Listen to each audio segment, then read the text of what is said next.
जिल्हाधिकारी कार्यालय समोर बहुजन परिवर्तन पार्टी महाराष्ट्र राज्य महिला बचाव समितीच्या वतीने आमरण उपोषणाचा आज दुसरा दिवस। या उपोषणास महाराष्ट्र नवनिर्माण वाहतूक सेना कोल्हापूर जिल्ह्याच्या वतीने जाहीर पाठिंबा देण्यात आला। यावेळी मनोगत व्यक्त करताना राजू जाधव व राहुल कुमार म्हणाले की कित्येक वर्ष महाराष्ट्र शासन हे डवरी समाजातील गोरगरीब लोकांच्या तोंडांना पाणी पुसवण्याचे काम करत आहे। आपल्या हक्काच्या जागेबद्दल आजपर्यंत अनेक आंदोलन मोर्चा निदर्शने आमरण उपोषण करण्यात आले, पण गेंड्याच्या कातडीच्या शासनाला पाजर फुटत नाही।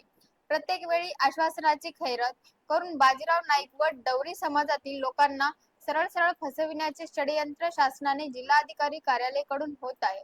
आता परत या आंदोलनात हा प्रकार थांबविण्यासाठी व जागेवरच न्याय मिळवून देण्यासाठी महाराष्ट्र नवनिर्माण वाहतूक सेना आंदोलनाच्या खांद्याला खांदा लावून लढल्याशिवाय राहणार नाही।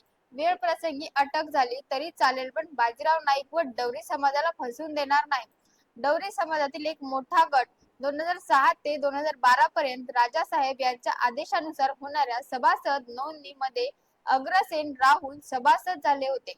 आजही डवरी समाजातील तो मोठा राजासाहेब प्रेमी आहे। आज त्याच्या समाजातील लोकांना न्याय हवा असताना मनसे त्यांच्या पाठीशी खंबीरपणे पाठीशी आहे। यावेळी राजू जाधव व राहुल कुंभार यांनी मनोगत व्यक्त केले। तसेच मातंग समाजातील लोकांनाही आरक्षण मिळाले पाहिजेत असे आवर्जून उल्लेख करण्यात आला। यावेळी अनेक घोषणा आणि आंदोलकांनी जिल्हाधिकारी कार्यालयात परिसर दणाणून सोडला।